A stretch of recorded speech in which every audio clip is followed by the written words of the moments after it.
கர்த்தருடைய நாமத்துக்கு மகிமை உண்டாவதாக. ස්වාමීන් වහන්සේගේ නාමයට මහිමේ මේ වේවා. 2026 மே மாதம் 17ஆம் தேதி ஞாயிற்றுக்கிழமை. 2026 මැයි මාසයේ 17 වන දින අද ඉරිදා. மாசத்துக்கு ஒரு முறை சகோதரன் எங்களோடு இணைந்து எங்களுடைய ஊழியத்திலும் பங்கு பெறுகிறார். මාසයකට වතාවක් වුව මම ඔබ සමග සේවයට සම්බන්ධ වෙනවා. பங்கு பெறுகிறார். පංගුකාරයෙක් වෙනවා. கடந்த மாதம் வரும்போது மகனோடு வந்தார். ගිය මාසේ පුතත් එක්ක ආවේ. மகளோடு வந்திருக்கிறார். අද දුවත් එක්ක. கர்த்தர் அவளை ஆசீர்வதிப்பாராக. දෙවියන් වහන්සේ උන්ට ආශිර්වාද කරා. ஆமென். மாசத்துக்கு ஒரு முறை எங்களுக்கு இலவசமாக உதவி செய்கிறார். නමුත් ඔබ සමග සහභාගී වීම මම ඉතාමත් සතුටක් ලෙස සලකනවා. ஒவ்வொரு மாதம் இலவசமா எங்களுக்கு உதவி செய்கிறார். අද සරි. අපි සේවාව නොමිලේ சிங்களத்திலையும் தமிழ்லையும் வாசிக்க போகிறோம். සිංහලෙන් සහ දෙමළෙන් ඒක කියවමු.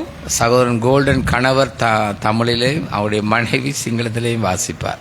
සදරු ගෝල්ඩන් දෙමළෙන්ද බිරිඳ සිංහලෙන්ද ඒක කියවාවි.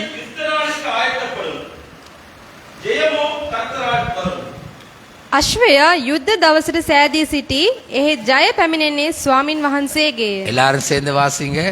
குதிரை සෑදී සිටි ඒ ජය පැමිණෙන්නේ ස්වාමින්ගෙන්. சத்தமா உற்சாகமாக අශ්වය சொல்லுங்க. ஆமென், ஆமென். இந்த வார்த்தையின் ஆழங்களை சபை புரிந்து கொள்ள வேண்டும். මේ වචනේ තියෙන ගැඹුර සභාව දැනගත යුතුයි. சில நேரம் நாங்கள் வாகனத்திலேயும் எங்களுடைய கதவு நிலை பகுதிகளிலையும் வேதாமத்திலே இந்த வார்த்தை ஸ்டிக்கரா ஒட்டி இருக்கிறோம். සමහර අවස්ථාවලදී අපේ වාහනවල අපේ නිවසේ අපේ දොරකඩවල් වල අපි මේක අලවල තියෙන ස්ටිකර් වශයෙන්. சில நேரம் எங்களுடைய வீட்டுக்கு உள்ளே வரும்போது இந்த வசனத்தை நாங்கள் பிரேம் பண்ணி வைத்திருக்கிறோம். සමහර විට අපි නිවසට එන විට මේ වචනේ දකින්න පිණිස අපි ඒව රාමු කරලා තියන් ඉන්නවා. ஆனால் இதனுடைய ஆழம் என்ன? නමුත් මේ වචනවල තිබෙන இது ගැඹුර எப்படி எங்களுடைய வாழ்க்கைக்கு கிரியை செய்யக்கூடியது? මේවා කොහොමද අපේ ජීවිතය තුළට අපි ක්‍රියාත්මක කරවන්නේ? ஒன்றை மறக்காதீங்க, இதுதான் எங்களுடைய முடிவான வார்த்தைகள். එකක් ඔබ අමතක කරන්න එපා, මේව තමයි අපේ අන්තිම වචන, අවසාන වචන. அல்லது கிறிஸ்தவ ஓட்டத்திலே இறுதி அதிகாரம் அவரிடத்துல தான் இருக்கிறது. ක්‍රිස්තියානි ජීවිතයේ ඒ දිවීමේ ඒ අවසන් ආධිපත්‍යය තියෙන්නේ උන්වහන්සේ තුලයි. சொல்லுங்க ஆமென். சொல்லுங்க ஆமென், ஆமென். அதுதான் குதிரை யுத்த நாளுக்கு ஆயத்தப்படும். யுத்தයට අශ්වයා සූදානම් සිටී. நல்லா கவனிங்க. හොඳට ආම්කම් දෙන්න. கர்த்தர் தான் நமக்கு. ස්වාමීන් වහන්සේ තමයි අපට. கர்த்தருடைய கிருபையும் நமக்கு தான். ස්වාමීන් වහන්සේගේ කරුණාවත් අපටයි. கேளுங்க, පසුගිය கடந்து கொண்டிருக்கிற මේ අපි මේ පසු කරමින් සිටින கடக்க போகின்ற පසු කරන්න යන ஒவ்வொரு சூழ்நிலைக்கும் ඒ හැම වාතාවරණයක தேவனுடைய கிருபையினால் தான் நமக்கு ஜெயம். ආමෙන්. දෙවියන් වහන්සේගේ කරුණාව තියෙන නිසා තමයි අපිට යමකීම ජයග්‍රහණය. ஆமென், ආමෙන්. தேவனுடைய கிருபையினால் தான் எங்களுக்கு ஜெயம் வர வேண்டும். දෙවියන් වහන්සේගේ කරුණාව තුලින් තමයි අපිට ජයග්‍රහණය ලැබිය යුත්තේ. கர்த்தருடைய கிருபையினாலே ஜெயத்தை நாங்கள் எதிர்பார்க்க வேண்டும். ස්වාමීන් වහන්සේගේ කරුණාව ඔස්සේ ඒ තුලින් අපි ජයග්‍රහණය நாங்கள் බලාපොරොත්තු வாசித்த වෙන්නේ. பகுதி அதைத்தான் சொல்லுகிறது. අපි ඒක කියවපු කොටස ඒක තමයි කියන්නේ. ஆயத்தங்கள் இருக்கிறது. සූදානම් වීම තිබෙනවා. ஆயத்தங்கள் எங்களிடத்தில் இருக்கிறது. සූදානම් වීම අප තුළ තිබෙනවා. அதுக்காக எவ்வளவோ நாங்கள் கிரியை செய்து ඒ கொண்டிருக்கிறோம். වෙනුවෙන් අපි බොහෝමයක් ක්‍රියාත්මක වීම කරනවා. எவ்வளவு ஆயத்தங்கள் இருந்தும் කොයිතරම් ඒ සූදානම් වීම තිබුණත් கிரியை செய்து கொண்டிருந்தாலும் ක්‍රියාත්මක වීම තිබුණත් மேலிருந்து தான் பதில் வர வேண்டும். අපිට උත්තරේ එන්න ඕනේ යලින්. மேலிருந்து தான் ஜெயம் வர வேண்டும். උත්තරේ එන්න ඕනේ අපිට යලින්. ආමෙන්. එන්න ඕනේ යලින්. ஆமென். ஆமென். வைத்தியர்கள் இருக்கிறார்கள். වෛද්‍යවරුන් සිටිනවා. வைத்திய சாலைகள் இருக்கிறது. මේ ඉක්ස්පිරිත දාලා තිබෙනවා. அது மாத்திரமல்ல, நாங்களும் எவ்வளவோ ஆயத்தங்களை செய்து ඒ கொண்டிருக்கிறோம். වගේම ඊටත් වඩා අපි තවත් පෙර සූදානම් වීම ஆனா சில நேரம் நாங்கள் சோர்ந்து போகிறது அதிகம். නමුත් බොහෝමයක් අවස්ථාවන් වලදී අපි පසුබට වීම වැඩි.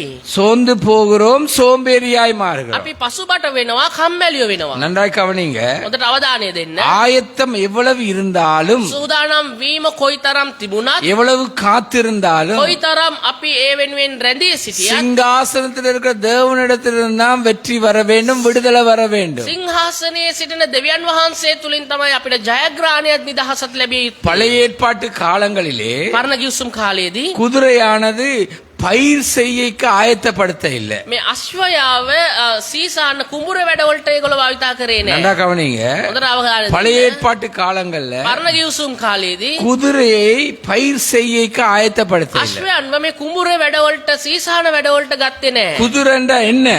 මේ අශ්වයා කියන්නේ කවුද? ராணுவ வலிமை. එයා ඒ යුද්ධයේ තියෙන බලය. அது மாத்திரமல்ல, குதிரைண்டா வேகம். නැත්නම් ඒ අශ්වයා කියන්නේ වේගය. நீங்க கேட்டு பாப்பீங்க, ஒரு வாகனத்தை வாங்குனீங்கடா ඔබ වාහනයක් ගත්තොත් எத்தனை சிசி என்று கேட்பாங்க. ඔයගොල්ලෝ ඒකේ අර CC ධාරිතාවය ආනවා. 1500 CC, 1500 cc 2600 CC, 2600 cc 660 CC. 660 cc அந்த குதிரை பலன், குதிரை வீரியம், அந்த அளவு குதிரையுடைய பலன் தான் அந்த சிசி. ඒ cc කියන ඒ එකෙන් අපි ඒ යොමුවෙන් අපි බලාපොරොත්තු වෙන්නේ අශ්ව බලධාරිතාවය තමයි சில බලාපොරොත්තු වෙන්නේ. நேரம் ஜீப்புகள் இருக்கிறது, සමහර ජීප් තිබෙනවා. அதோட வேகம் கூட ඒක වේගය වැඩි. 4000 சிசி. අශ්ව බල 4000. பெட்ரோல் வேலை செய்யறது குறைவா இருக்கும், வேகம் அதிகமா இருக்கும். ඒකේ පෙට්‍රල් වැඩ කරනවා අඩුයි, නමුත් වේගය වැඩි. குதிரை என்று சொல்லும்போது මේ අශ්වයා කියද්දි ராணுவ வலிமை හමුදා බලය அல்லது எங்கட பலன், නැත්නම් අපේ බලය, வேகம். අපේ வேகය. போர் ரதங்களுக்காக குதிரையை பயன்படுத்துவாங்க. මේ අමුදාවේ යුද රථ උදෙසා තමයි මේ අශ්වයන් භාවිතා இப்ப කරන්නේ. ரேஸ் பை ரேஸ், දැන් අශ්වයා භාවිතා කරනවා රේස් බයි ඔට්ටුවට. Race by race.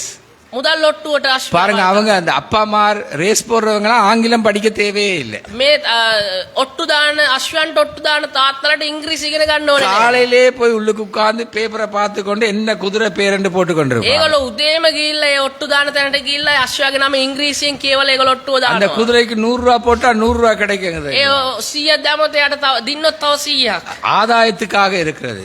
ආදායම වෙනුවෙන් තියෙන්නේ. நான் என்ன சொல்ல வருகிறேன்டா, මම කියන්නෙන්නේ குதிரை என்று சொன்னா எவ்வளவு ஆயத்தம் இருக்கிறது என்று பாருங்க. අශ්වයා කියලා කියද්දි කොයිතරම් සූදානම්ද? குதிரை අශ්වයා அவ்வளவு வலிமையை காண்பிக்குது. ඒ තරම් බලවත් எங்களோட භාවයක් வாழ்க்கையில எங்களோட எதிர்பார்ப்பு நிறைவேற எவ்வளவு வலிமையாக நாங்க ஆயத்தப்படுறோம். අපේ ජීවිතේ අපේ බලාපොරොත්තු ඉෂ්ට කර ගැනීම සඳහා අපි ඒ වගේ කොයිතරම් බලයක් යොදමින් சில අපි நேரம் සූදානම් වෙනවද? ஆவியானுடைய வழிநடத்தல பார்க்கிறோம், சில நேரம் சுய முயற்சியில සිக்கிறோம். සමහර අවස්ථාවන් වලදී ශුද්ධාත්මයන් වහන්සේගේ මඟ පෙන්වීමදී අපි බලනවා. නමුත් සමහර අවස්ථාවන් වලදී අපි අපේ ස්ව ඒ කැමැත්ත ස්ව කැමැත්තට අපි අවු වෙනවා. திடீரென்று ஒருவர் 1.5 மாதத்துக்கு முன்பாக அவசரமாக ஒன்றுமே பேசல, அவசரமாக ஏஜென்சிக்கு போனார், டிக்கெட் எடுத்தால் துபாய் போயிட்டார். එකවරටම එක්කෙනෙක් මාසෙකමාරකට විතර කලින් ආවා. යා ඉක්මනින් ලෑස්ති වුණා, ඒජන්සියට ගියා, ටිකට් එක ගත්තා, ඩුබායි වලට ගියා. இப்ப அவசரமாக இலங்கைக்கு வர்றதுக்காக முயற்சி දැන් எடுத்துக்கொண்டு ආයේ ඒ අදිස්සියෙම ඒ විදිහටම ආයි ලංකාවට එන්නත් බලාපොරොත්තු போன இடத்துல சொல்லிட்டாங்க, இப்போ நீங்க வீட்டுக்கு போய் ஒரு 6 மாதம் இருந்துட்டு வாங்க. ඒ ගිය තැනදී එයාට කිව්වා ඔයා දැන් ආයෙ ලංකාවට යන්න ගිහලා තව මාස 6කින් ඉන්න කියලා. கிறிஸ்தவ குடும்ப தலைவர்களே, குடும்பத்துக்குட்பட்ட ஸ்திரீகளே, வாலிப சகோதர சகோதரி பிள்ளைகளே, வயோதிபர்களே, நாங்களும் இப்படித்தான். කිතුණු පියවරුනේ, මව්වරුනේ, දරුවනේ, තරුණ තරුණියනි, මහල්ලනි සියලු දෙනා මාගන්න මේ වගේ තමයි අපි. நாங்க எடுக்கிற ஆயத்தங்கள், எடுக்கிற முயற்சிகளைத்தான் பார்க்கிறோம், மேல இருந்து ஜெயம் வருகிறதை பார்ப்பது கிடையாது. අපි අපේ කාරණා උදෙසා අපි ගන්නා වූ උත්සාහයන් සහ අපේ තියෙන ක්‍රියාත්මක වීම විතරක් අපි බලනවා. අපි ඉයලින් එන ඒ කරුණාව දිහා බලන්නේ எல்லாவற்றுக்கும் ஆயத்தமா இருக்கிறோம், හැම දෙයකම ஆனா සූදානම්. மேல பார்ப்பது இல்ல. ඒ උනාට මේ උඩ අපි ඉයල மேல බලන්නේ இருந்து நடத்துதல் வர்றதை காத்திருப்பது இல்ல. ඉයලින් එන්නව මග පෙන්වීම උදෙසා බලාපොරොත්තුවක් නැහැ. எங்களுடைய பலன், எங்களுடைய அறிவு, எங்களுடைய புத்தி, எங்களுடைய அனுபவங்கள் இதை காண்பிக்கிறது, வலிமையை காண்பிக்கிறது. අපේ බලය, අපේ නුවණ, අපේ අත්දැකීම් ඒ දේවල් මොකක්ද පෙන්වන්නේ? අපේ බලවත්කම විතරයි පෙන්වන්නේ. போர்க்களத்துல நிக்கிற இரதங்களை மாதிரி ஆயத்தங்கள் இருக்கிறது. මේ යුද්ධයට සූදානම් වෙන රත වගේ අපි සූදානම් நாங்க වෙනවා. எங்களை நிலைநிறுத்துகிறோம், தயார் செய்து இருக்கிறோம். අපි අපිව ස්ථීර කරගන්නවා, අපිව සූදානම් කරගන්නවා. நன்றா கவனிங்க, හොඳට අවධානය அந்த දෙන්න. வார்த்தை சொல்லுகிறது, ඒ වචනේ කියනවා குதிரை අශ්වයා யுத்த நாளுக்கு. යුද්ධ දිනයට. இந்த வார்த்தையை நான் விளங்கப்படுத்துகிறேன், கவனிங்க. මේක මම ඔබට ඒක පැහැදිලි කරන්නම யுத்தம் எதற்கென்று சொன்னா, මේ යුද්ධය කුමටද නා? உயிர் வாழ்வதற்கு கடுமையான போர் புரிதல். ජීවත් වීම උදෙසා සටන් කිරීම. அதாவது එනම් ஒரு நாள் ஒரு දවසක්. ஒரு நாள் அல்லது ஒரு வாரம் சாப்பிடாமல் இருந்தால், එක දවසක් නැත්නම් එක සතියක් අපි නොකා නොබී හිටියොත් ஒரு வாரம் ஒரு மாதம் தண்ணீரும் இல்லாமல் இருந்தால், අපිට තව සතියක් තව මාසයක් විතර වතුරක් නැතුව හිටියොත් அதுதான் அந்த யுத்தம். ඒකත් යුද්ධයක්. அதுதான் ඒක යුද්ධයක්. அப்படிப்பட்ட ஆயத்தங்களுடைய வாழ்க்கையில இருந்தது இருக்கிறது. එවැනි සූදානම් වීම අප තුළ තිබුණා තවත් තියෙනවා. எத்தனை நாள் தண்ணீர் இல்லாமல் வாழ முடியும்? කොයිතරම් දවසක් අපිට ජීවත් වෙන්න පුළුවන්ද වතුර சாப்பாடு නැතුව? இல்லாம வாழ කෑම முடியும்? නැතුව. சிலர் உண்ணாவிரதம் படுத்துருவாங்க. සමහර අය උපවාස කරනවා කියලා නිදා ගන්නවා. எத்தனை நாள் இருப்பாங்க? කී දවසක් ඉන්නවද ඒක? தண்ணியும் குடிக்க மாட்டாங்க. වතුර බොන්නෙත් නැහැ. என்ன நடக்கும்? මොනවද වෙන්නේ? இதே மாதிரி தான் இந்த குதிரை யுத்த நாள் என்று சொல்லும் போது இவ்வளவு ஒரு போராட்டம். මේ වගේ තමයි මේ යුද්ධ දවසට අශ්වයා සූදානම් වෙනවා කියන්නේ ඒ වගේ ලොකු පොරබැදීමක් கேளுங்க, இந்த තියෙනවා. பூமியில உயிர் வாழ்வதற்கான ஒரு போராட்டம். මේ පොළොවේ ජීවත් වීම උදෙසා පොරබැදීම. இந்த பூமியில எங்களுடைய காரியங்கள் வாய்க்கணும் என்ற ஒரு போராட்டம். මේ පොළොව තුළ අපේ කාරණා ඉෂ්ට විය යුතුයි කියනවා පොරබැදීම. சின்ன நாங்க தூக்கத்தை மறப்போம், සමහර වෙලාවලදී අපි අපේ නිින්ද අමතක කරනවා. நேரத்தை மறப்போம், අපි අපේ වෙලාව අමතක சாப்பாட்டை කරනවා. மறப்போம், අපේ කෑම අමතක விரும்பினதை කරනවා. மறப்போம். කැමති දේවල් අමතක කරනවා. அப்படிப்பட்ட ஒரு போராட்டத்தை நாங்கள் போராடுகிறோம். ඒ තරම් ලොකු පොරබැදීමක් අපි පොරබදිනවා. ஆனா மேலிருந்து ஜெயம் வரணும் என்பதை சிந்திப்பது கிடையாது. නමුත් ඉහලින් අපිට ජයග්‍රහණයක් එන්න ඕනේ කියලා අපි කවදාවත් හිතන්නේ. வேதாமத்திலே சொல்லப்படுகிற ஜெயம் கொடுக்கிற கர்த்தருக்கு ஸ்தோத்திரம். බයිබලයේ කියනවා ජයග්‍රහණය ලබා දෙන්නව ස්වාමින් වහන්සේට ප්‍රශංසා කරනවා. ஆமென். හalleluya. அது என்னத்தை காண்பிக்கிறார்? මොකක්ද එතන පෙන්නන්නේ? ஜெயம் கொடுக்கிறவர் சிங்காசனத்தில் இருக்கிறார். ජයග්‍රහණය දෙන්නව දෙවියන් වහන්සේ සිංහාසනයේ වැඩ சபை இன்றைக்கு என்ன செய்ய வேண்டும்? සභාවද මොකක්ද කරන්න ඕනේ? சோம்பேறித்தனத்தில் இருக்கக்கூடாது, ஸ்தோத்தரிக்கணும், ஜெபிக்கணும், உன் கடமைகளை நீ செய்யணும். කම්මැලිකම අතාරින්න ඕනේ. ඔව් යහඥා කරන්න ඕනේ, ප්‍රශංසා කරන්න ඕනේ සහ ඔබගේ වගකීම ඔබ ඉෂ්ට කරන්න ඕනේ. ஒருவர் சொன்னா நான் வேதமே வாசிக்க மாட்டேன், එකෙනෙක් කිව්වා මම බයිබලයේ කියවන්නෙම ஜெபமே නැහැ. பண்ண மாட்டேன், යහඥා කරන්නෙම நான் නැහැ. ஆராதனைக்கு வருவேன் போவேன். මම දෙවියන්ට එනවා යනවා. ஏ ඇයි? என்னுடைய காரியம் நடந்தாத்தான் நான் இவைகளை செய்வேன். මගේ කාරණේ ඉෂ්ට වුණොත් විතරයි මං අර දේවල් ටික உன்னுடைய කරන්නේ. காரியங்கள் நடக்கிறதோ இல்லையோ நடத்தணும் கர்த்தர். ඔයාගේ කාරණේ ඉෂ්ට වෙයිද නෙවෙයිද කියලා දන්නේ නැහැ. නමුත් ඒ දේවල් ඉෂ්ට කරන්නේ ස්වාමින් වහන්සේ. ஆமென். ආමේන්. சொல்லுங்க ஆமென். ஆமென். இந்த காரியத்தை மறந்து விடுகிறோம். මේ කාරණේ අමතක කරනවා. சோம்பலா இருக்கிறோம், சோம்பேறியா இருக்கிறோம். කම්මැලි වෙලා මෑලි වෙලා ගිහිල්ලා කම්මැලියෙක් ලෙස இந்த සිටිනවා. வார்த்தையை நன்றா புரிந்து මේ கொள்ளுங்கள். වචනේ හොඳට ඔබ තේරුම් ගන්න. நான் இதை எப்படி பிரித்து இருக்கிறேன்? මේක මම බෙදලා තියෙනවා. குதிரை, අශ්වයා ஆயத்தமாக்கப்படுதல், සූදානම් වීම, யுத்த நாள், යුද්ධ දිනය, இறுதி, අවසානයේ. முடிவு, ஜெயம். අවසානයේ இப்படி ජයග්‍රහණය. நாளாக பிரித்திருக்கிறேன். මේක කොටස් හතරකට මම බෙදුවා. சொல்லுங்க ஆமென். ආමේන්. ஆமென். ஆமென். இந்த ஆழங்களை புரிந்து நட சகோதர சகோதரி. මේ වචනේ තියෙන ගැඹුර තේරුම් අරගෙන ඔබ ක්‍රියාත්මක වෙන්න தேவனிடத்திலிருந்து ஒரு සහෝදරනේ. ஜெயம் வேண்டும் என்று சொன்னா, දෙවියන් වහන්සේගෙන් ජයග්‍රහණයක් ඕනේ. නම් சாதாரண உன் வாழ்க்கையில ஒரு ஜெயத்துக்காக நீ எவ்வளவு ஆயத்தப்படுகிற? සාමාන්‍ය ඔබගේ ජීවිතයේ ජයග්‍රහණ උදෙසා ඔබ කොයිතරම් සූදානම් ஒரு වෙනවද? அப்பம் இல்லாட்டி ஒரு அப்பத்துக்காக போராடுகிற வாழ்க்கை, රොටියක් නැත්නම් මේ රොටිය උදෙසා කියන ආහාරය උදෙසා தண்ணீருக்காக போராடுகிற வாழ்க்கை. වතුර උදෙසා පොරබදින ජීවිතය. இந்த நாட்கள்ல டோகா கட்டார் பல இடங்களிலே வெப்ப நிலை 50 செல்சியஸ். මේ දවස්වල දෝහා කටාර් එවැනි තවත් රටවල් වල සෙල්සියස් අංශක 50යි அவர் උෂ්ණත්වය. சொல்றாங்க வெளியே வரவே இல்ல. ඒ අය කියනවා එළියට එන්නවත් බෑ. அவங்களோட கேட்ட கூட தொடையிலாத அவ்வளவு முட்டை பொரியுமா, මේ ගේට්ටු අල්ලන්න බෑ. ගේට්ටුවේ බිත්තරයක් බදින්න පුළුවන් තරම් அவ்வளவு රස්නේ. சூடு. ඒ තරම් රස්නේ. அவ்வளவு அவங்க போராடி ඒ கொண்டிருக்கிறாங்க. අය පොරබදිනවා. அதே மாதிரி ஒரு காலம் வரும்போது குளிர் அதை விட அதிகம். ඒ වගේම එක්තරා කාලයකදී සීතලක් එනවා. ඒ සීතල ඊටත් වැඩිය සීතලයි. நான் என்ன சொல்ல வாரேன்டா, මම කියන්නේ நம்முடைய வாழ்க்கையில අපේ ජීවිතේ எதிர்பார்க்காத சவால்கள் நிறைய இருக்கிறது. අපි බලාපොරොත්තු නොවන අභියෝග බොහොමයක් තිබෙනවා. ஆமென். ආමේන්. சொல்லுங்க ஆமென். ஆமென். யாருக்கு தெரியும் කවුද දන්නේ? இந்த ஈரான் இந்த அமெரிக்கா இஸ்ரேல் யுத்தம் வந்து? කවුද දන්නේ මේ ඉරාන් ඇමරිකා ඊශ්‍රායලයේ යුද්ධ யாருக்கு தெரியும்? කවුද දන්නේ? இவன் ஒண்ட மூடுனா அவன் இன்னொண்ட மூடுறான். මේ එකක් වැයුවාම තව එකක් අරය அதன் වහනවා. விளைவு என்ன? விளையேற்றம். ඒකේ ප්‍රතිඵලය මොකද්ද? இன்னைக்கு මිලියන. மனிதன் சாப்பாட்டுக்காக, தண்ணீருக்காக, உடுப்புக்காக, பிழைப்புக்காக உயிர் போராடி கொண்டிருக்கிற மாதிரி தான் අද ஓடிக்கொண்டிருக்கிறான். මනුෂ්‍යයා කෑම වෙනුවෙන් ජීවනය වෙනුවෙන් ඇඳුම් වෙනුවෙන් ඔවුන් පොරබදින තත්ත්වයක් පත් பாருங்க, වෙනවා. எதிர்பார்க்காத சவால்கள் ஒன்றல்ல இரண்டல்ல, බලාපොරොත්තු නොවූ අභියෝග එකක් දෙකක් නෙවෙයි. ஒன்றல்ல இரண்டல்ல, එකක් දෙකක් නෙවෙයි. வாழ்க்கையில சோதனைகள், ජීවිතයේ පරීක්ෂාවන්. வெற்றி வரும் என்று பார்த்தா தோல்வி, ජයග්‍රහණය ලැබෙයි කියලා ඉතාගෙන ඉන්නවා නමුත් පරාජය. நாளைக்கு நடக்கும் என்று பார்த்தா தாமதங்கள், එට ඒක සිද්ධ වෙයි කියලා ඉතාගෙන ඉන්නවා නමුත් ඒක සිද්ධ වෙන්නේ නැහැ, පරක්කු වෙනවා. எல்லாம் முயற்சி செய்தாயிற்று ஆனாலும் ஒன்றுமில்லை, சோதனை. හැම උත්සාහයක්ම දැරුවා නමුත් කිසිම ප්‍රතිඵලයක් නැහැ, පරීක්ෂාව. சில நேரம் எங்கட காலம் போராட்டத்தின் காலமாய்த்தான் සමහර இருக்கிறது. විට අපේ කාලය පොරබැදීමේ කාලය. ஒரு யுத்த காலம் மாறித்தான் நாங்கள் இந்த ஓட்டத்தை ஓடிக்கொண்டிருக்கிறோம். එක්තරා යුද්ධ කාලයක් ලෙස අපේ මේ ගමන යනවා. அதைத்தான் பாக்குறேன், ஜெயத்தை பாக்குறது கிடையாது. ඒක තමයි බලන්නේ ඉහළින් එන ජයග්‍රහණය දිහා බලන්නේ. கிறிஸ்தவ தேவ பிள்ளையே, කිතුණු දේව දරුවනි, சபையே, සභාව, குடும்ப தலைவர்களே, குடும்பத்துக்கு உட்பட்ட ஸ்திரீகளே, வாலிபர்களே, பிள்ளைகளே, කිතුණු ගෘහ මූලිකයනි, කාන්තාවෙනි, තරුණ තරුණියනි, கர்த்தரால் மட்டும்தான் விடுதலை. ආමේන්. ස්වාමීන් වහන්සේගෙන් විතරයි නිදහස. கர்த்தரால் மாத்திரம்தான் ஜெயம். ස්වාමීන් වහන්සේගෙන් පමණයි ජයග්‍රහණය. பாருங்க, தானியேலுடைய காரியம் ஜெயமாய் இருந்தது. දානියෙල්ගේ කාරණාවේදී ඒක ජයග්‍රහණය ලෙස තිබුණා. சொல்லுங்க ஆமென், ආමේන්. ஆமென், ஆமென். அந்நிய ராஜா, අන්‍ය ජාතික රජ කෙනෙක්, அந்நிய கலாச்சாரம், අන්‍ය ජාතික அந்நிய සංස්කෘතිය, மக்கள், අන්‍ය ජාතික அவன் ජනතාව, எங்கே இருந்தான்? ඒ අය කොහෙද ஒரு ඉන්නේ? ராஜ்யத்துக்கு கீழே இருந்தான். ඒ වෙනත් අන්‍ය රාජ්‍යයකට அவனுக்கு යටතේ சுயாதீனம் இருக்க இல்ல. එයාට කියලා ස්වාධීනත්වයක් ඒ රටේ තිබුණේ. ராஜாவுடைய விருப்பம் தான். රජාගේ කැමැත්ත.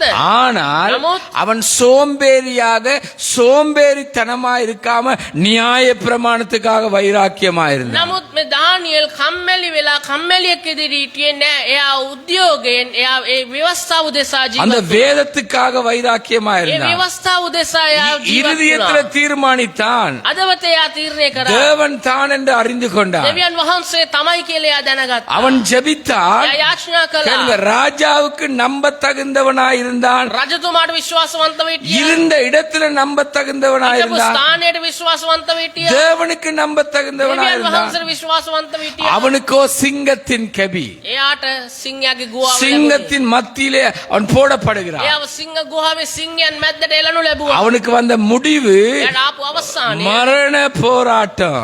මරණය ஆனா පොරබැදීම. தேவனுடைய முடிவு என்ன தெரியுமா?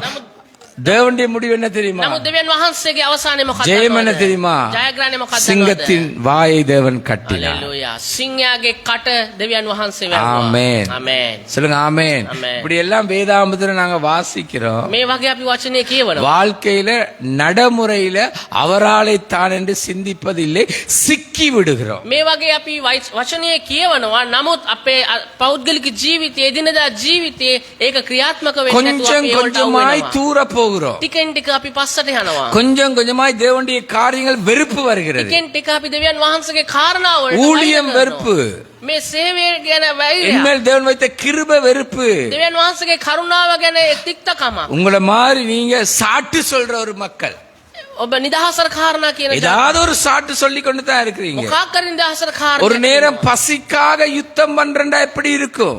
ඒක බඩගින්න උදෙසා යුද්ධ කරනවා නම් කොහොම තියෙයිද? தேவன் அந்த பாதையினுளா உன்னை நடத்தினாலும் மேல ஒரு ஜெயம் இருக்கிறது. ආමෙන්. දෙවියන් වහන්සේ ඒ මාර්ගය තුල ඔබව ගමන් කෙරෙව්වත්, ඒ මාර්ගය ඔස්සේ ඔබ ගියත් ඉහළින් ඔබට நீ ජයග්‍රහණයක් எவ்வளவு முயற்சியா செய்தாலும் அதிகாரம் தேவனிடத்துல தான் இருக்கு. ආමෙන්. ඔබ කොයිතරම් උත්සාහවන්ත වුණත් උත්සාහ කළත් ක්‍රියාත්මක වුණත් ඒ ආධිපත්‍යය තියෙන්නේ දෙවියන් நன்றாய் වහන්සේ. சிந்திங்கள். தானியேல் හොඳට ඔබ කල්පනා කරන දානියෙල් ගැන. தானியேல் இருந்த சுதந்திரமற்றவனாக இருந்தாலும் දානියෙල් හිටියේ නිදහසක් නැති අය. நாங்க சுதந்திரம் உள்ளவர்களா අද இருக்கிறோம். අපි නිදහස්සලත් අය ලෙස සිටින්නේ. ஆமென். ආමෙන්. சொல்லுங்க ஆமென். ஆமென். ஒரு வீட்டிலே இன்றைக்கு சபைக்கு வர இல்லை. එක්තරා නිවසකින් අද සභාවට ආවේ නැහැ. நான் கேட்டேன் ஏன் வர இல்லைன்னு. මම ඇහුවා ඇයි ඔබ ආවේ නැත්තේ? வீட்டு முத்தமெல்லாம் தண்ணீர் என்றாங்க. ගෙදර වතුර දැම්මයි පාක්ෂ කිව්වා. உண்மை. ඇත්ත? ஆனா வேலைக்கு போனாங்க. ඒකට වැඩට ගියා ඒගොල්ලෝ. வேலைக்கு போகல, சப்பாத்து ரெண்டு இப்படி லேச கடனா இதுல கழுத்துல போட்டாங்க, மடிச்சாங்க முழங்கால் வரைக்கும். ඒ ලේස් දෙකෙන් සපත් දෙක යට ගන්න බෙල්ල දාගත්තා, කලිසම නමා ගත්තා උඩට. சிஸ்டர் என்ன செஞ்சா, ரெண்டு செருப்பையும் கையில எடுத்தாங்க, ඒ සහෝදරිය සෙරප්පු දෙක අතට ගත්තා. நடந்து போறாங்க. ඇවිදගෙන යනවා. தேவன் දෙවියන් වහන්සේ. தேவனுடைய காரியம். දෙවියන් වහන්සේගේ කාර්යය. தேவனால தான் விடுதலை. දෙවියන් වහන්සේගෙන් තමයි නිදාස. அங்க இல்ல. එතන නැහැ. சோம்பல் சோம்பேறித்தனம். කම්මැලි මැලිකම சாப்பாட்டுக்காக போராடுறாங்க, உழைப்புக்காக போராடுறாங்க, பிழைப்புக்காக போராடுறாங்க. அது எவ்வளவு இருந்தாலும் மேல தார்ந்து ஜெயம் வரணும். කෑම වෙනුවෙන් පොරබදිනවා, ආදායම වෙනුවෙන් පොරබදිනවා, ජීවත් වෙන්න පොරබදිනවා. ඒ මොන පොරබැදීම පොරබැදුවත් ජයග්‍රහණයෙන් එළින් විතරයි. எங்கட யாழ்ப்பாணத்துல இருந்து பாஸ்டர் கழிச்சார். යාපනයේ ඉඳන් පාස් කෙනෙක් කතා ஐயோ කළා. பாஸ்டர் சரியான மழையில நாங்க ஊழியத்துக்கு போயிட்டு අනේ வந்தோம். පාස්ටර් ගොඩාක් වැස්ස අපි සේවයට ගින් එන්නේ. நான் சொன்ன இலங்கை முழுவதும் மழை. මුළු ලංකාවටම වැස්ස. சொல்லுங்க ஆமென். ஆமென். எது பெருசு அவங்களுக்கு? මොකක්ද එතකොට ලොකු ඒගොල්ලන්ට? எது பெருசு? මොකක්ද ලොකු? அவங்களுக்கு இருக்கிற சிரமம் தான் பெருசு. ඒ අයගේ ඒ අමාරුකම තමයි ඒගොල්ලෝ ලොකු. கர்த்தருக்கு ஊழியம் செய்கிறவர்களை கர்த்தர் கனப்படுத்துறது தான் பெருசு. ස්වාමින් වහන්සේට ලොකු උන්වහන්සේගේ සේවය කරන අයව ගෞරවයට පත් කිරීමයි. ஆமென். ஆமென். அதுதான் பெருசு, சிரமம் பெருசா இருக்க கூடாது. ඒක ලොකු ඒකට ඇඩිය මේ ශ්‍රමය ලොකු නැහැ. பல இடங்கள்ல தண்ணீர், ගොඩක් ස්ථානවල වතුර. வீட்டுல இருந்து ரோட்டுக்கு வரையலாது, ගෙදර ඉඳන් පාරට එන්නත් බෑ. கடைக்கும் வரையலாது. කඩේකට යන්න බෑ. எங்கட வீட்டு வாசல்ல தண்ணி அப்படியே வத்திரும். අපේ ගෙදර ඒ මිදුලේ වතුර තියෙන එක එමම ඉඳලා යනවා. எனக்கும் விருப்பம் இல்லதான் மழை பெய்யுற நனைறது விருப்பம் இல்ல. මමත් කැමති නෑ වැස්ස තෙමෙනවා කියන එකට. எனக்கும் விருப்பம் இல்ல. මමත් කැමති නෑ. நனைஞ்சு கடைக்கு போறதும் விருப்பம் දෙමි இல்ல. දෙමි කඩේට යන්න කැමති. ஆனா வேலைக்கு போக விருப்பம், ඒ වුණාට වැඩට යන්න කැමති. சம்பாத்தியம் இருக்கே. ආදායම තියෙනවානේ. எது இருந்தாலும் உனக்கு சுகபலத்தை கொடுத்தது கர்த்தர். මොන දේ තිබුණත් මොන පොරබැදීම තිබුණත් ඔබට සුවය බලය දුන්නේ நீ දෙවියන් වහන්සේ. கர்த்தரை மகிமைப்படுத்துகிறதா இருந்தால் ඔබ ස්වාමින් වහන්සේට ගෞරවයට පත් කරනවා නම් விடுதலையையும் வெற்றியையும் ஜெயத்தையும் கர்த்தரிடத்தில் தான் எதிர்பார்க்க வேண்டும். නිදහසත් ජයග්‍රහණයත් ඔබ බලාපොරොත්තු යුත්තේ දෙවියන් වහන්සේගෙන් சொல்லுங்க විතරයි. ஆமென். ආමේන්. அப்ப தானியேலுடைய வாழ்க்கையை பாருங்க. දානියේගේ ජීවිතය බලන්න. சிங்கத்தின் கெபியிலே போடப்பட்டார். සිංහයාගේ ගුහාවට දාන්න. ஆண்டவர் சிங்கத்தின் பற்களுக்கு இரையாக விடாத தேவன். ස්වාමින් වහන්සේ සිංහයාගේ දත්වලට ගොදුරක් ලෙස දානියෙල් වත ඇරියේ නෑ. யார் தூக்கி போட்டாங்களோ அவர்களை இரையாக்கின தேவன். කවුද දානියෙල්ව උස්සලා දැම්මේ? ඒ අයව ඒ සිංහයන්ට ගොදුරක් எங்களுக்கு දෙනවා இருக்கிற දෙවියන් වහන්සේ. சவால்கள், எங்களுக்கு இருக்கிற சோதனைகள், எதிர்பார்க்காத போராட்டங்கள், இது எல்லாவற்றிலும் மேலிருந்து தான் ஜெயம் வர வேண்டும். අපිට තියෙනව අභියෝගයන්, අපිට තියෙනව පොරබැදීම්, අපිට තියෙනව ප්‍රශ්න සියල්ලටම ජයග්‍රහණය ලැබෙන්න ඕනේ. தானியேலுடைய வாழ்க்கையில தேவன் ஜெயத்தை கொடுத்தார். දානියෙල්ගේ ජීවිතයේදී දෙවියන් වහන්සේ ජයග්‍රහණය தானியேல் දුන්නා. சோர்வா இருக்க இல்ல, சோம்பேறியா இருக்க இல்ல. දානියෙල් කම්මැලි වුණේ නෑ. යා කම්මැලියෙක් ඉදිරියට හිටියේ නෑ. வேத விஷயத்துல கர்த்தருக்காக போராடி கொண்டிருந்தான். එයා ව්‍යවස්ථාවේ කාරණා උදෙසා ස්වාමින් වහන්සේ උදෙසා එයා පොරබැදුවා. பரிசுத்தத்துக்காக போராடி கொண்டிருந்தான். සුද්ධත්වය වෙනුවෙන් එයා පොරබැදුවා. உலக கலாச்சாரங்கள் எதுவும் தீட்டுப்படுத்த கூடாது என்று வைராக்கியமா இருந்தான். ලෝකයේ තියෙන සංස්කෘතීන් වලින් මාව පිළිකුල් මාව කැත කරන්න හොඳ නෑ කියනව ඒ ඇඟීමෙන් එයා හිටියා. பாருங்க, நம்ம இருக்கிற கலாச்சாரம் வித்தியாசம், අපි ඉන්න සංස්කෘතිය බලන්න කොච්චර වෙනස්ද? சூழ்நிலைகள் අපේ வித்தியாசம், වාතාවරණය කොච්චර மனிதர்கள் වෙනස්ද? வித்தியாசம். මිනිසුන් කොච්චර වෙනස්ද? இன்னைக்கு பலமையா சாதாரண மனுஷன் காலையில வாக்கிங் தான் போறான். දැන් සාමාන්‍ය මිනිස්සෙක් උදේට වෝකින් යනවා. எங்களுக்கு ඇවිදින්න යනවා. ஆண்டுடைய சமூகம். අපිට දෙවියන් වහන්සේගේ සමුවේ. ஆமென். ආමේන්. சொல்லுங்க ஆமென். ආමේන්. கிழமைக்கு ஒரு நாள், ஒரு 2 மணித்தியாலம் 3 மணித்தியாலம் தேவனுடைய சமூகம். සතියට එක දවසක් අපි පැයක් දෙකක් පැය තුනක් අපි மதத்துக்கு දේව සමුවේ. மதத்துக்கு மத நாள் வித்தியாசம். ආගමට අනුව ඒක දවස වෙනස් වෙනවා. ஆனா கர்த்தருடைய நாள் மகிமையின் நாள். නමුත් ස්වාමින් වහන්සේගේ දවස මහිමයේ දවස. ආමේන්. ආමේන්. சொல்லுங்க ஆமென். ආමේන්. மகிமை வெளிப்படுகிற நாள். මහිමය එලිදරව් වෙන්න. தானியேலுக்கு ஜெயம் கொடுத்த தேவன் எங்களுக்கு ஜெயம் கொடுக்கிற நேரம் இது. දානියෙල්ට ජයග්‍රහණය දුන්නා වූ දෙවියන් වහන්සේ අපිට ජයග්‍රහණය දෙන්නා වූ දිනේ මේ දිනේ. இரண்டாவது குறிப்பு, දෙවෙනි කාරණය. ஒரு வசனத்தை வாசிங்க முடிந்தா. එක් වචනයක් අපි කියවමු. யாத்திராகமம் 14:6. නික්මයාම 14:6.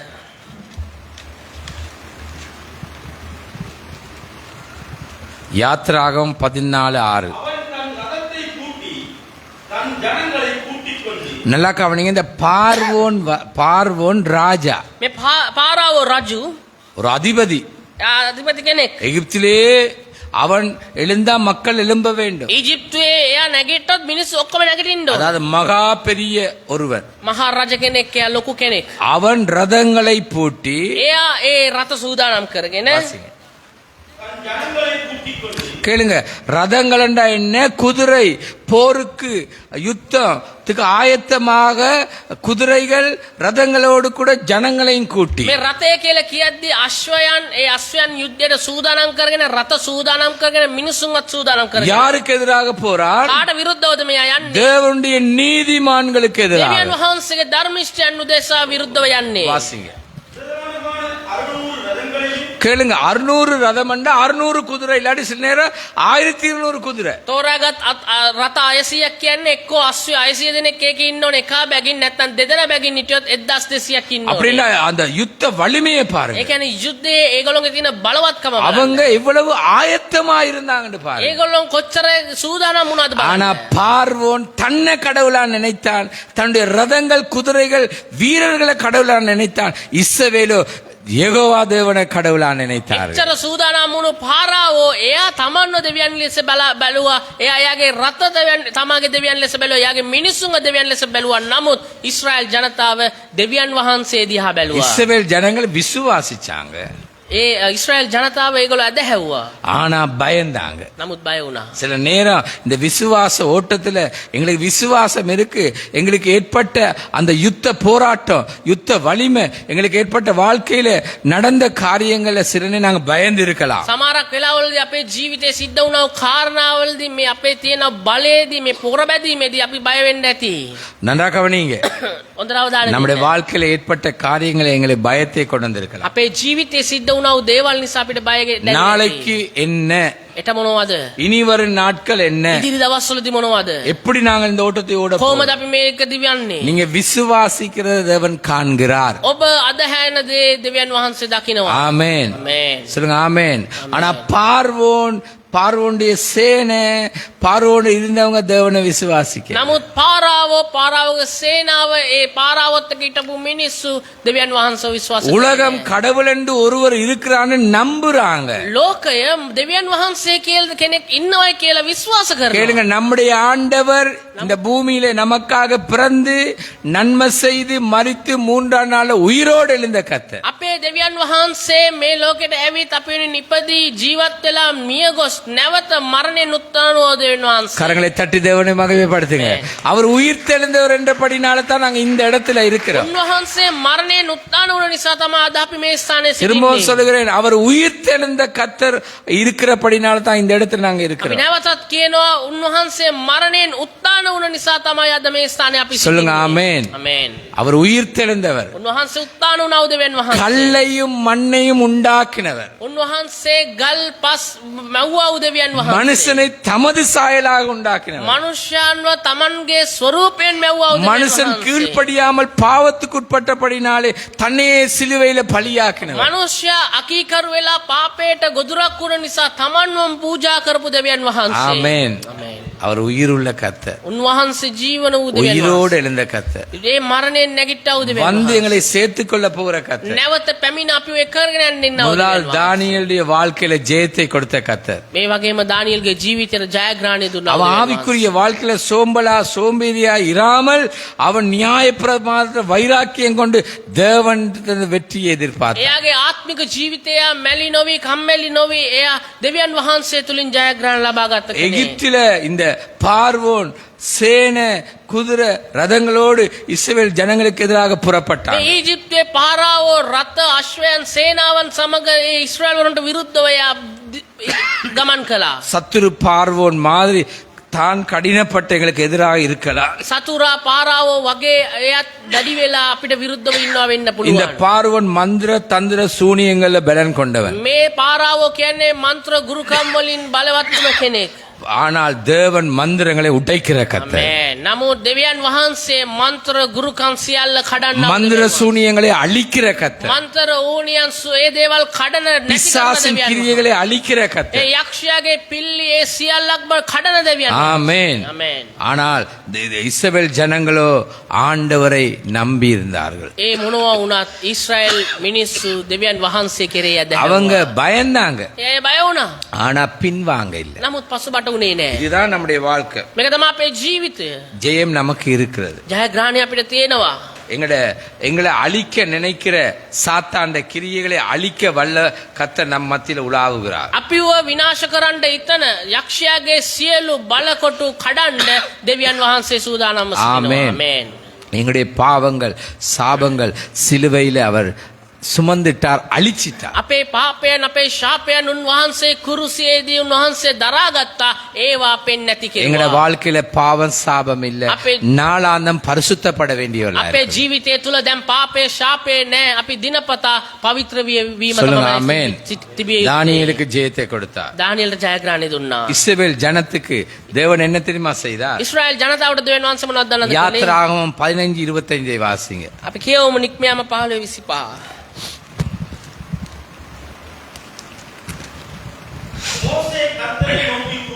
கவனிங்க, மோசே கர்த்தரை நோக்கி கூப்பிட்டார். மோசேஸ் சுவாமியின் වහන්සේ ළඟට ගැසීය. யாத்ராம 15:25 14:25 வாசி. 14 14 14:25 සමාවෙන්න. அவர்களுடைய ரதங்களிலிருந்து உருளைகள் சுழலவும் அவர்கள் தங்கள் ரதங்களை வருத்தத்தோடே நடத்தவும். கேளுங்க கேளுங்க, பார்வோனுடைய பலன் என்ன? ரதம், குதிரை. මේ පහරාවෝගේ ශක්තිය ලෙස තිබුණේ මොකක්ද? එයාගේ රථ සහ එයාගේ අශ්වය. அவ்வளவு ஆயத்தம். එච්චර එයා සූදානම් වුණා. பசிக்கு சாப்பாட்டுக்கு போராடுற மாதிரி மற்றவனை அழிக்கணும்னு அவ்வளவு ஆயத்தமா இருந்தான். අඩගින්නට කෑමට පොරබදිනවා වගේ මේ ඉස්රායල් වරුන්ව විනාශ කරන්න ඕනේ කියලා මෙයා පොර බැදුවා.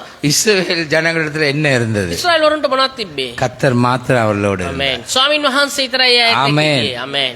என்னென்ன இல்லாம இருக்கிறீங்களோ, මොනවද ඔබට නැත්තේ? என்னென்ன தேவை இருக்கிறது, මොන අවශ්‍යතාවයද ඔබට තිබෙන්නේ? பரத்திலிருந்து கொடுக்க கர்த்தர் வல்லவர். හalleluya. ස්වර්ගයේ සිට ඒව ලබා දෙන්න ස්වාමීන් වහන්සේ ஆமென். බලවත්. ආමේන්. இஸ்ரவேல் ஜனத்திடத்துல குதிரையும் ரதமும் வீரனும் இல்ல. ඉස්රායල් මිනිස්සු ගාව අශ්ව රථ අශ්වයන් ඒ වීරයන් සෙබළු කවුරුත් නැහැ. யுத்தத்தில் வல்லவராய் இருக்கிற கர்த்தர் அவர்களோடு இருந்தார். යුද්ධයට බලවත් වූ ස්වාමින් වහන්සේ උන් සමග සිටියා. ஆமென். திரும்ப அந்த வார்த்தையை வாசிங்க, ආයෙ කියමු. எல்லாரும் கேட்டுக்கொள்ளுங்க.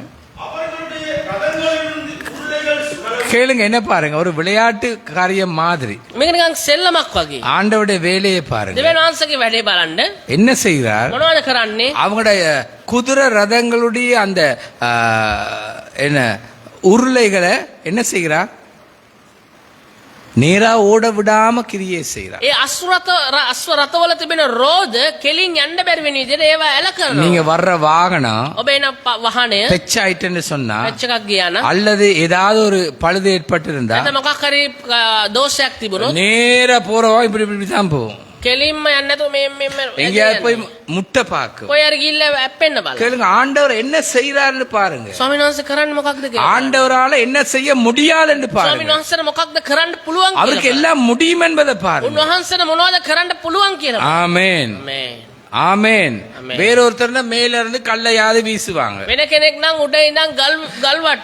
ஆண்டவருக்கு தெரியும் இந்த பார்வோனுக்கு இருந்த பலன் என்ன, யுத்த ஆயுதம் என்ன, இந்த ரதம். ස්වාමින් වහන්සේ දන්නවා මේ පාරාවට තිබුණු බලය මොකක්ද, යුද රථ මොනවද, ඒ බලය මොකක්ද කියලා. தேவனுடைய ஜனங்களுடைய பலன் என்ன? கர்த்தர் தான். දෙවියන් වහන්සේගේ බලය මොකක්ද, දෙවියන්සේ දරුවන්ගේ බලය මොකක්ද. ஆண்டவரே நேரடியாக இறங்குகிறார். උන්වහන්සේ කෙලින්ම බයිනවා. அவருடைய உருளைகள் என்ன செய்ய கலலவும். வாசிங்க, அவர்கள் தங்கள் ரதங்களை வருத்தத்தோடே நடத்தவும். கேளுங்க, சந்தோஷத்தோடு நடத்த பண்ண அவருக்கு முடியும், வருத்தத்தோடு நடத்த பண்ண அவருக்கு முடியும். සතුටින් ඒව ගෙනියන්නත් උන්වහන්සේට කරවන්න පුළුවන්. ඒ වගේම අමාරුවෙන් ඒව දක්වන්නත් දෙවියන් වහන්සේට කරන්න පුළුවන්. சபையை கேட்டுக்கோ, සභාව ආන්න. உனக்கு வருத்தத்தையும் கொடுக்க முடியும், சமாதானத்தையும் கொடுக்க முடியும். ඔබට සමාදානය දෙන්නත් පුළුවන්, අමාරුව දෙන්නත් පුළුවන්. ஆமென். ஏன் உனக்கு வருத்தம்? அவரை பார்க்கணும். ඇයි ඔබට අමාරුව දැනෙන්නේ? ඔබ උන්වහන්සේ දිහා ஏன் நீ බලන්න ඕනේ. கடின கஷ்டப்பட்டு நஷ்டப்பட்டு இழந்து வேதனையோடு ஓடுற?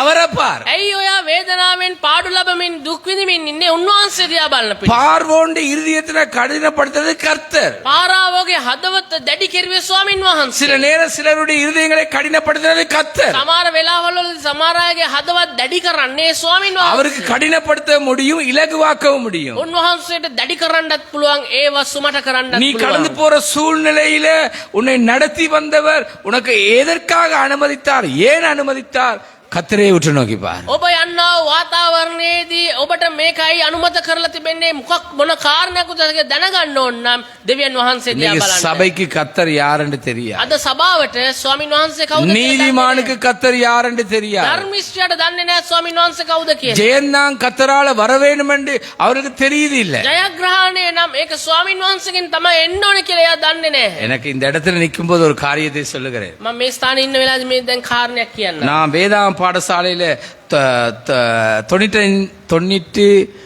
98வது ஆண்டு படித்து கொண்டிருந்தேன். මම බයිබල් පාසලේ ඉගෙන ගත්තා 1998 වර්ෂයේ. அக்கா எனக்கு 3 மணி வரைக்கும் கிளாஸ் මට 3 වෙනකම් පන්ති. முடிந்து நான் ஒரு இடத்துக்கு வீட்டுக்கூடத்துக்கு வந்திருந்தேன். මම ඉවර වෙලා එක්තරා ස්ථානයේ ගෘහ රැස්වීමකට යනවා. ஒரு வீட்டுல 3 பெண் பிள்ளைகள் ஒரு ஆண் மகன். ඒ ගෙදර ගෑනු ළමයි 3 දෙනා එක පිරිමි ළමයයි. வீட்டுக்கூடத்துல அந்த அப்பா அம்மா நாங்கள் எல்லாரும் இருந்தோம். ඒ ගෘහ රැස්වීමේ යාගේ අම්මයි තාත්තා අපි ඔක්කොම හිටියා. நான் ஸ்தோத்திரம் பண்ணிக்கொண்டு මම ස්තුති ஒரு කරමින් பாடலை பாடி ගීතයක් ගායනා துதித்து කරමින් ஆராதித்தோம் அரை மணித்தியால. ප්‍රශංසා කරමින් නමස්කාර කරා පැය භාගයක්. நான் அன்றைக்கு பேசின செய்தி எஸ்ரா 7:10. මම එදා කතා කරේ එස්රා 7:10. அதை தியானித்துக் கொண்டிருந்தேன். ඒක මෙනෙහි කරමින් හිටියා. அதுல இருந்த தம்பியுடைய முகம் ඒකෙදී එතනිට පුතාගේ මුහුණ மஞ்சளாய் மாறிக்கொண்டிருந்தது. එයාගේ මුහුණ කහ පාට වෙමින් තිබුණා. நான் நினைத்தேன் திரும்ப இப்படி செய்தேன். මම මගේ ඇස් දෙක පැහැදුවා. பார்த்தேன்.